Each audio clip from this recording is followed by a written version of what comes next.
Jay Sano without intro music. Jay Sano with intro music. Intro music remix. Jay Sano 19. Jay Sano 19. Jay Sano 19. Jay Sano 19. Welcome back, everyone. Welcome back. And I want to see, since I didn't get to see any of this stuff with beef. I didn't even notice when I came out of the portal that I logged in and I was like, oh, good, you decorated. He's like, no, this is what beef was doing the whole time. Yeah. So this looks nice. This is, what did he do over here? she rechased this whole walkway here. Oh, I like this little jaunt out to the relaxing lake. Lives. Is where who lives? Oh, this is the chicken duck. I don't know where he went. He got off to somewhere. He's on his own journey. And then, you know, every time you change the version of the game, it turns auto jump back on. Not for me. Really? Like every time I go to 1.8 and then come back to this. Are you reinstalling your instance? No. Yeah, as long as I've changed the one instance and don't do any modifications to that instance itself, it keeps my screen resolution, my settings, all that stuff. He added like a little bit out on the roof of the barn. So I think it needs it on the sides too. I think he probably planned on doing that and he never got that far. It looks nice. I don't know if he fixed the part he pointed out. He didn't fix where he pointed out and just saw that was messed up. That might stay forever, just because. And he prettied up the hallway here too. He didn't pretty up anything in my silo. Yeah, he must not have got that far. The hallway looks pretty good though. Oh wow. It looks so natural. Except for the floor, but yeah. Well, I don't know if natural's the right word, but yeah, it does. It looks good. Yeah, it looks like. Granted, yeah, obviously you don't find this stuff in Minecraft, but it looks like more real life. It's not just one type of brick all the way through. It's right. It's broken up to look like it's kind of supposed to exist like that in nature, in a way. So I had this weird experience when I came home from work today. Oh yeah? I was pulling in. You had a package on the porch. No, it does not have to do with the package on the porch. Yeah, there was a package. It existed. Life is different now. My mail was delivered successfully. No, so I parked across the street from where my house is, and the light when you come across the street, when you hit the button for the walk signal, it takes forever for it to actually change. And I'm sitting there and looking across the street and watching a guy had gotten pulled over right before I parked, like pretty much right in front of my house, but just like 2 or 3 houses down, but the cop was behind him, closer to my house. And as I'm sitting there watching him across the street, it was these 2 officers talking to this guy in this car, and I couldn't hear what they were saying. And I start hearing them more and more as I'm standing there waiting for the light to change. And I hear him saying, "Sir, you really need to listen to us. Why aren't you answering our questions?" And so I started paying a lot more attention. I'm like, holy shit, what is going on over here?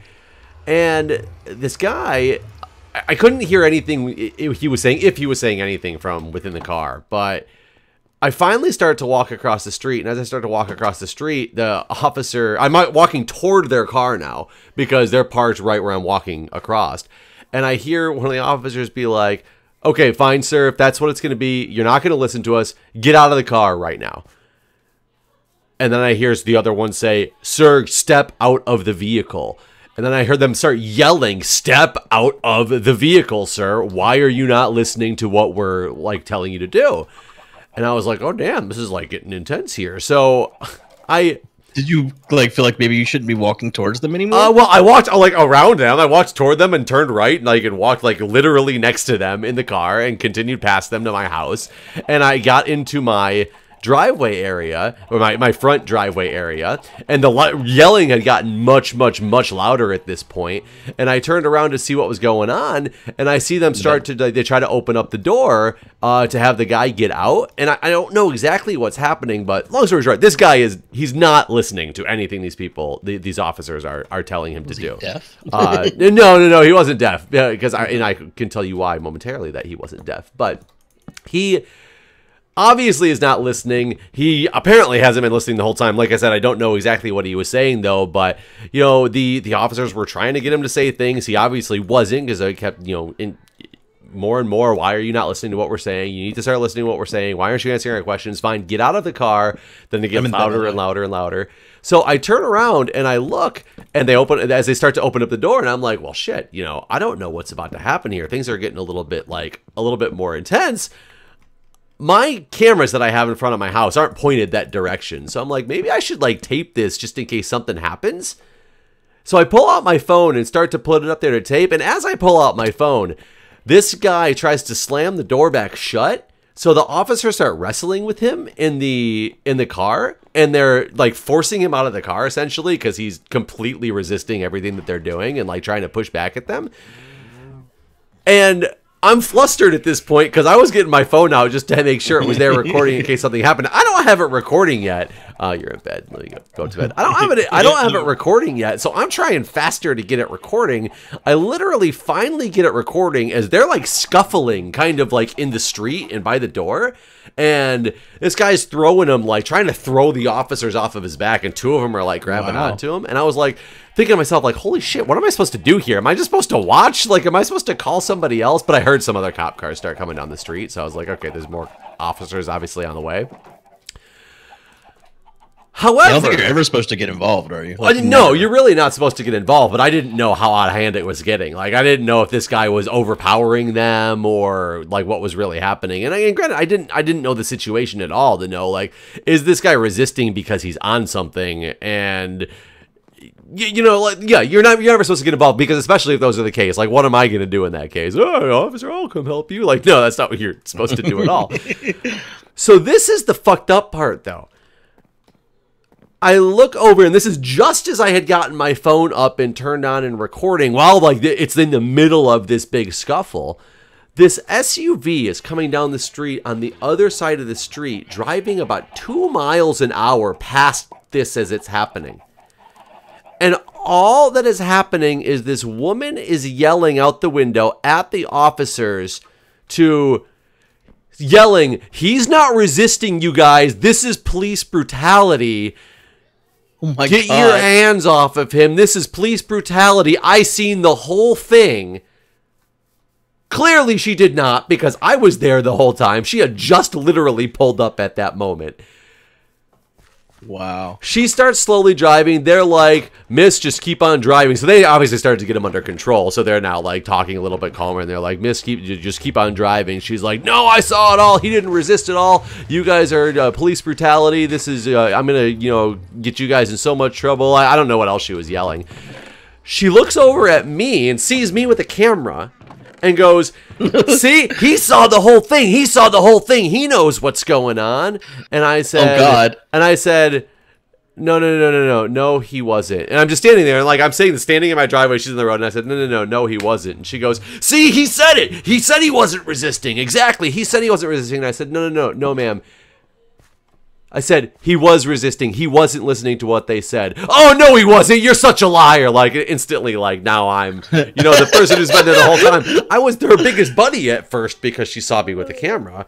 Oh God! And so she, I mean, but that's the thing that's so crazy at this point is if you were recording, she has to know that you know what the hell happened. Well, and but the thing is, she clearly didn't know what happened. She just pulled up at that moment, like she hadn't seen anything. So even if from her vantage point when she actually pulled up, it didn't look like he was resisting anymore because they had finally gotten him under control. Like I don't even know, but that really wasn't the case. They were still in like the middle of the scuffle when all this was going on. I was just like, you know, you see all this stuff in the news and you hear about all this stuff all the time with the police brutality. And yes, there's obviously been some terrible things that have happened and things, excessive use of violence and people getting injured or killed in relation to it. But it's I don't know exactly what it is, if it's caused such this panic from all these people that instantly anything that's happening is all of a sudden a police brutality issue. Because this was just dumbfounding to me that she could come out of nowhere and start claiming police brutality on things that she didn't even see what was going on. And then yell at me because I disagreed with her as the person who'd been there the whole time watching all this go down.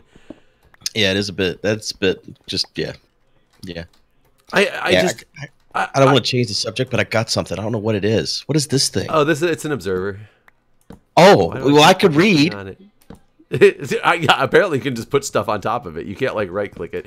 It observes for block updates and puts out a redstone signal. Oh, so like if I was trying to use it to build the chicken farm, and the concept I had didn't work. oh, okay, sorry. Carry on. So It's like some shit out of modded or something. Well, so basically, it's one of the newer inventions in this. It's basically a bud switch detector. Instead of having to build bud switches anymore, this will do it for you. It'll detect if like grass grows or do you have any redstone on you? Because I don't. No. To see if that actually works the way I think it does. But either way, that's what it is. That's what this modded piece of machinery is.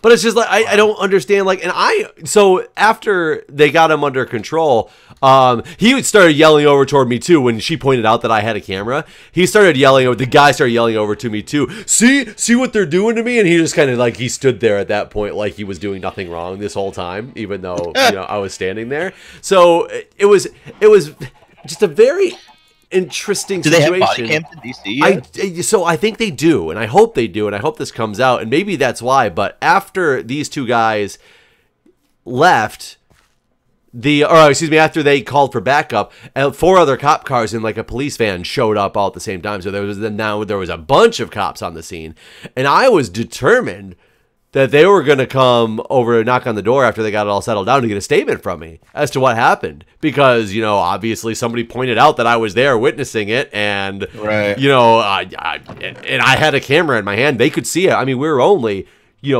20 feet away from each other. It's not like they were far. Right. You could see the cop car on my camera that's outside of my house. You just couldn't see the car it pulled over. Like, that's how close they were.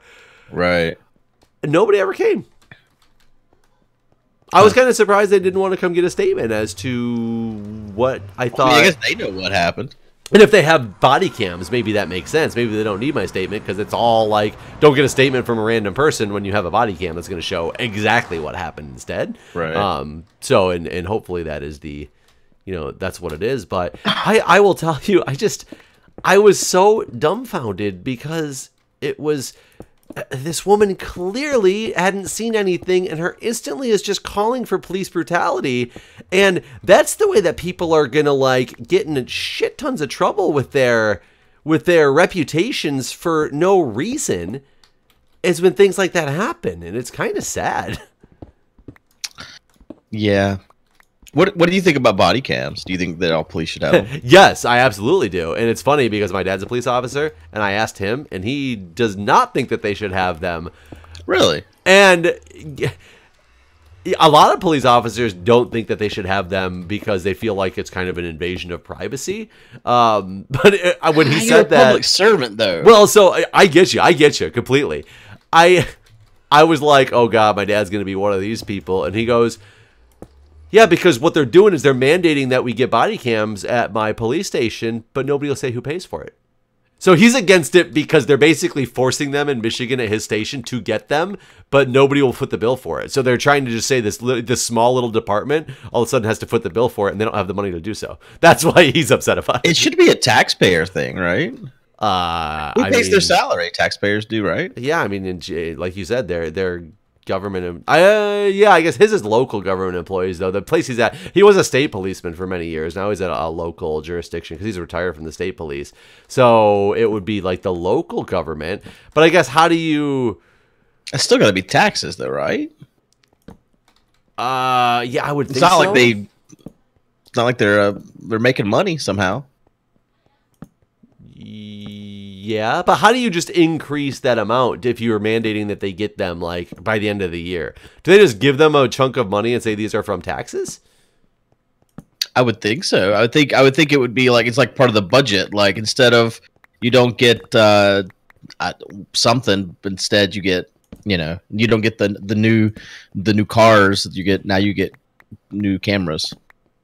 Yeah, but I guess that would, if that's what you're doing, you're taking away some of the other things that they potentially need that they have to buy on a yearly basis or whatnot that they're not going to be able to afford this time because.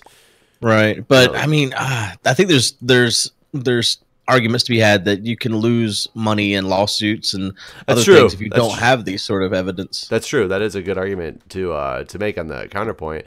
But like you said, I do completely believe that they should be required. Anybody who's upholding the law and has the any authority over anybody else should kind of have to be able to prove themselves that what they're doing is appropriate. In my opinion. Sure, yeah. I mean, I think it's kind of weird that like people like. I mean, I guess airports probably have lots of cameras around, so there's evidence that maybe you don't need the body cameras. But yeah, I think any kind of enforcement person should have. Yeah. Anybody who has the authority to arrest me and then it becomes a my word against your word type of situation, absolutely, I believe. Right, and it's kind of a weird thing where like if you don't agree with them and submit to them, they have the authority to hit you, but you don't have the authority to hit them. True, you'd get like a felony for right, assaulting an officer, and I guess I would actually I need to talk to my dad about it or just maybe read the internet because I'm sure it says it somewhere on like what is their authority they have because obviously all the excessive force issues what's been coming up a lot lately and the whole police brutality thing that this woman was saying. What constitutes excessive force? You can't just like make it up on the fly. There has to be something that constitutes it, or it really can't be something that holds up, right? You do have authority at some point to do use some type of force on people. Yeah. It's all weird to me when you think about it. Like there's just this group of people that I mean without body, I mean they can be as rogue as they want to be, really. Right. And then it's your word against theirs. Right. And I'm sure there's corruption, there's corruption in all forms of employment. Like no matter what kind of job you have, there's people that are doing it wrong or doing the wrong thing, and they know they're doing it wrong and the wrong thing. And if you have enough of those people together colluding, then I mean, if you are the law, you can get. I mean, like my dad was a cop as well, and he would talk about just the stuff that like they would let each other slide on, like as far as like speeding, those sort of things. I mean, these aren't big offenses, but like. It's kind of the all about who you know type of thing. Sure, yeah, yeah. It's like yeah. I'll let you go. And I guess there is an essence of professional courtesy. It's called. It's helped me in the past. I'll tell you. And I'm not saying it's right, but it has. I got a speeding ticket, and it's funny. My dad went with me to my court date when I got a speeding ticket, and it was just like a magistrate hearing. It wasn't like a full-fledged court date, but he found out the officer that gave me the ticket, and I guess he went over to him. This is my dad's style too. He went over to him and said, just let you know, sir, I'm here with that gentleman over there, and he like pointed at me. Didn't say he was a cop. Didn't say he was my dad. Didn't say any of that stuff. And he just said, first thing I want to know is when you pulled him over, how did he treat you? And I guess he asked the officer this. And the officer was like, wait, what?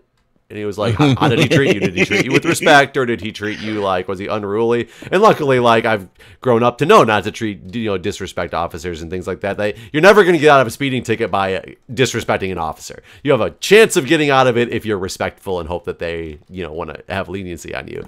And he was like, no, I remember him. He was, he was respectful. It was fine. Nothing, nothing major comes to mind. And that's when he said, okay, that out of the way. Now I'll say, I'm an officer. I'm his father. It's his first offense. Is there any way that, that you can help us out? We can drop this to a lower charge of some type so he doesn't have any points against his license. And the officer was like, yeah, professional courtesy. I'll help you out.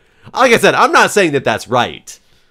I've utilized it, and it's helped me. And it was all about, kind of like all about who you know.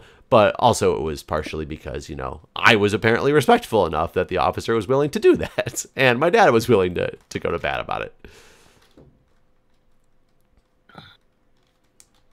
What do you think about the cams though? Are you the same way as me then? You think that? Oh yeah, no, I mean like I said, I think that that any time you have that kind of authority, it's like especially when you have the authority to kill people. I mean, this isn't like Judge Dredd where I am the law. So like I think that if someone can carry a gun and has the authority to kill people, then there should be a permanent record of everything they're doing. Would you take it a step further and even say like you know, where something big, medical malpractice is big, right? Should every surgical case be recorded to be used to see if it's like a potential malpractice suit, or if a malpractice suit comes up, so you can? I mean, honestly, okay. So my only question there is, so like when it comes to like this type of stuff with the police officer, I feel like a jury can look at the data and make a sound decision on what they see and what happened. I would question whether or not a jury could look at a surgery and put fault, would have the knowledge as to what the doctor should or should not have done at the time. Okay, be able to put blame. I'm with you there, but is it usually a jury that goes after like a malpractice case? Well, see, yeah, I don't know how malpractice is done. Pigmen are wearing pumpkins. What? For Halloween? I would assume. Oh yeah, lots of things are wearing pumpkins. Oh really? It's a skeleton with pumpkins. I just happen to be in the Nether, and it's the pigmen wearing pumpkins. I don't know how malpractice is treated. I think it is held in the court, isn't it? I actually have no idea. I've never been part of a malpractice suit. I was just kidding. I was just using it as an example, but I understand your point. If that is a jury thing, yeah, you're right. That's extremely difficult to have a jury decide, oh, malpractice is within the surgical case. I'm just trying to think of things that, where else could body cams be beneficial? And I think, you know, so isn't it like England that's got like basically CCTV all within the whole like inner city block? Pretty much everything is recorded. All of London is visible. I'll be honest, I'm okay with that. Oh yeah. I mean, yeah. There's nowhere you can go. Oh my god! I got a wither after me. Oh good, a skeleton shot him. So he's pissed off at the skeleton, but I still withered away and died. Apparently, he hit me a lot lower than I realized that he did. But yeah, I don't mind that as someone that's there visiting. I don't know who's watching that shit all the time though. God, that would be. Do you think there's like a room where people are just watching it all the time, or do you think it's just something? You don't think it's just something that's pulled out when something happens? No. So they can, and they have one of the best facial recognition setups in the world. I think it is the best in the world. Do you think it's like if you're a bunch on a list, a bunch of iPhones are just staring at the screen? Yes, that's exactly how it works. That would make sense to me. What do you think about people's argument with that? What you just brought up, the whole iPhone 10, it can be unlocked with your face. So it has facial recognition software that allows it to be unlocked with your face. Unlock it with your face. It just sounds like rub your face on it. The next insult. It sounds like it's gonna be. So it's legal for a police officer to use your finger to unlock your phone once you're in handcuffs. Apparently, I didn't know that. I've read this a few times, and so I believe it to be true. I haven't like asked a lawyer, I guess, but I've read this on several occasions that this is the case. These chickens. I've never heard that before. It doesn't mean it's not true. That's something that never even crossed my mind. It almost seems like forcing entry into something that, like, if I'm arrested, do you have the authority to go through my phone if it's unlocked? Yes. Do you have the authority to go through my phone if it's locked with a pin? No, you can't. I mean, you're not under any obligation to give that pin to the officer, basically. Really? But they're allowed to use your finger to unlock the phone. Right. There is a keystroke you can do that locks your phone. Actually, if you force your phone off, the first time you have to put in your actual pattern or pin or whatever it is. If getting arrested and you don't want them to look at your phone, it's recommended that's what you do. You just turn it off as quick as you can. Yeah.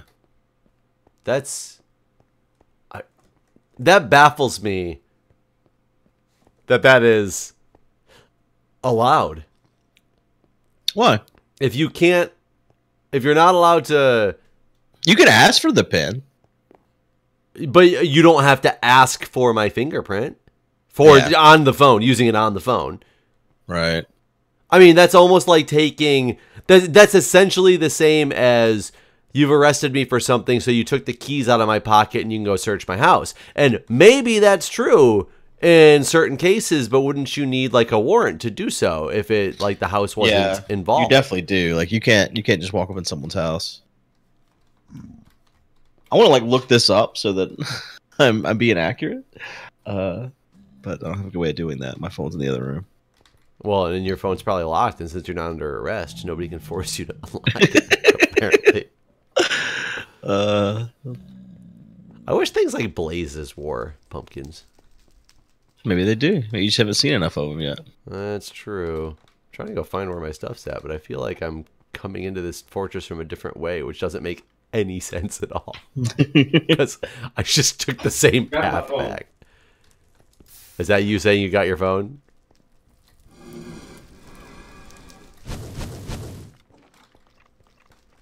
Okay. All right, well, verify that I'm not speaking out my ass. So apparently, I got the Voyager. Oh God, the Wither's back! I didn't. I thought I had juked him. I was wrong. Just. You got the Voyager ending wrong. I did see a lot of comments that said you got it wrong. The problem is, since I've never seen it, I don't know how to. Yeah, so like what actually happened, and I remembered it once people started commenting about it. So they got back on their own, and they were really old when they finally got back. And Janeway borrowed time travel technology from the Klingons, went back and showed them a way they could get home faster, basically.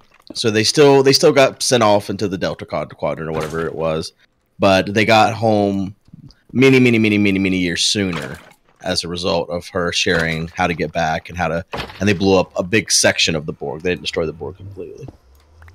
So many incorrect facts. But who did they tell that they got there faster? They ran into themselves? Their earlier selves? They went and told themselves. And it still got them there faster. So, okay, I like how that saved some of the problems I had with the time travel concept, which was that you couldn't have stolen the technology, destroyed a race, gone back in time to stop yourself from going back, and still having actually stolen the technology anymore because you'd never gone back to do it. So it covers that part. Oh, my game just crashed. No, it didn't. That was weird. Well, they got a view of my desktop.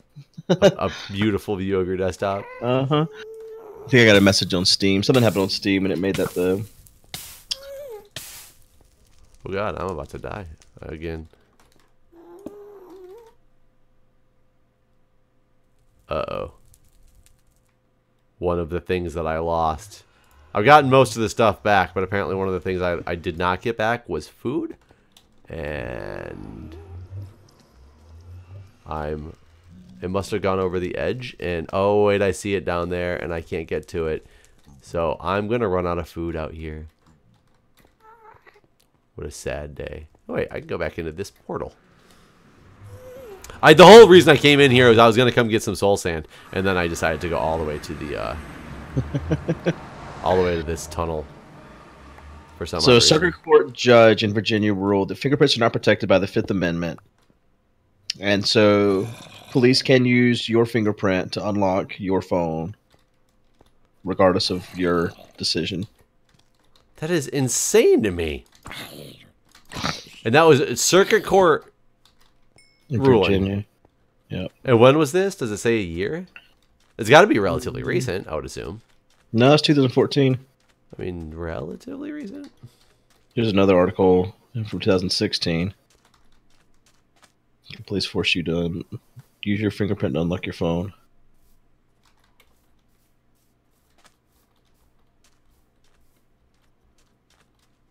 Yeah. I am surprised. It just references the same thing that in Virginia. In 2014, the police can force users to unlock their smartphones with their fingerprints.